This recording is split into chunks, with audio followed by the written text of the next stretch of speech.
పండగ అనేది ప్రతి ఒక్కరి ఇంట్లో వెలుగులు నింపాలే తప్ప విషాదాన్ని మిగిల్చొద్దండి.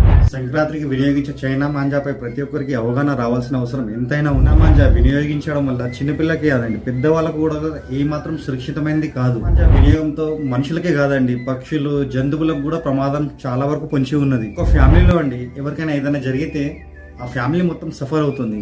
చైనా మాంజా వాడుతున్నప్పుడు ఏదైనా పొరపాటు వల్ల ఎక్కడైనా జరగరాని సంఘటన జరిగినప్పుడు ఆ ఫ్యామిలీ ఏదైతే సఫర్ అవుతుందో మనం కొంచెం వాళ్ళ గురించి కూడా ఆలోచన చేయాలి. చైనా మాంజా వాడకపోతే ఏమవుతుందండి, ఎక్కువలో ఎక్కువ 1, 2, 3 ఒక 10 కైట్స్ వల్ల కట్ అవుతాయి మనకి. ఒక 10 కైట్స్ అనుకున్నామండి, 10 × 20 రూపీస్ క్యాల్కులేషన్ చేసుకున్నా కూడా 200 రూపీస్ అండి.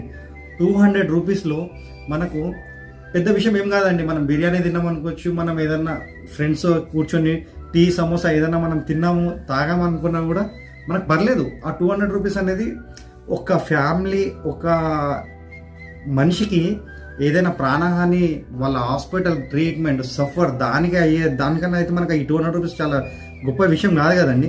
మనం ఆలోచన చేసుకోవాలి. పర్లేదు, కైటే కదా, కాట్ అయితే కాట్ అయింది అనుకుందాం.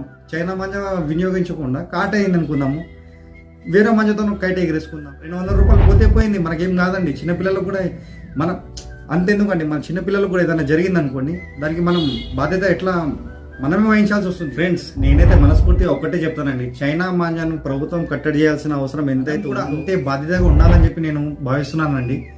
మీరు కూడా మీ వంతు సహకారం, కృషి అందరికీ దీనిపై అవేర్నెస్ కల్పించాలని చెప్పి మనస్ఫూర్తిగా కోరుకుంటున్నాను. అండ్ ఇంకోటి అందరికీ చెప్పాలనుకుంటున్నానండి, సంక్రాంతి సెలవులకు చిన్నపిల్లలు పండుగకు అమ్మమ్మ వాళ్ళ ఇంటికి, నాన్నమ్మ వాళ్ళ ఇంటికి, ఏదైనా వాళ్ళ బంధువుల ఇంటికి వెళ్ళినప్పుడు ఈ కైట్స్ ఫెస్టివల్ అనేది జాగ్రత్తగా మనం జరుపుకోవాలండి. చిన్నపిల్లలకు దీనిపై ఏమాత్రం అవగాహన ఉండదు. సో మనం కైట్స్ ఇచ్చిన తర్వాత మన బాధ్యత అయిపోయింది అని చెప్పి మన పనుల్లో మనం నిమగ్నం కాకుండా చిన్నపిల్లలు జాగ్రత్తలు పాటిస్తూ కైట్స్ ఎగురుస్తున్నారా లేదా అని చెప్పి మనం కూడా ఒక కంట కనిపెడుతూనే ఉండాలండి. విద్యుత్ తీగల్లో కైట్స్ ఇరుక్కుపోయినప్పుడు చిన్నపిల్లలు వాళ్ళకు తెలియకుండా ఐరన్ రాడ్లతో కైట్స్ ని తీయడానికి ప్రయత్నం చేస్తూనే ఉంటారు. అప్పుడప్పుడు అక్కడక్కడ కొన్ని సంఘటనలు మనం వార్తల్లో, టీవీలో మనం చూస్తూనే ఉంటాము.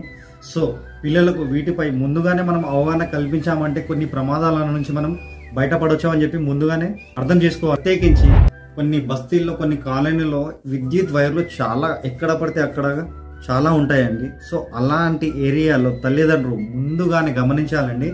పిల్లలు కైట్స్ ఎగరేస్తున్నప్పుడు ఆ విద్యుత్ వైర్లకు ఐరన్ రాడ్లతో సాయంతో కైట్స్ని తీసుకోకుండా జాగ్రత్తలు తీసుకోవాలి.